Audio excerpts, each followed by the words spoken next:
O'zbekistonda hali hech kim qilmaganini oshpazi tayyorlabdi, yeb ko'rib mazasiga baho beramiz. Buni nomini hali oshpazini o'zi ham topa olgani yo'q, hozir yeb ko'ramiz.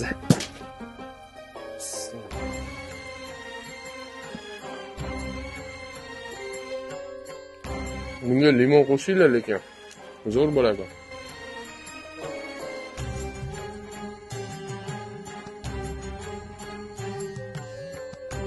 O'rtoqlar oshpazining joyidan ko'rdinglar, mana mol go'shtli hamda tovuq go'shtli yengilligidan yeb ko'rdik. Haqiqatdan hech qayerda uchramaydigan ta'm, neobishniy maza o'rtoqlar. Bunaqasini yeb ko'rmagan bo'lsangiz, bemalol oshpazining joyiga kelib yeb ko'rsanglar bo'ladi. Bundan tashqari o'rtoqlar axotniy sosiskali hamda barbekyuli bor.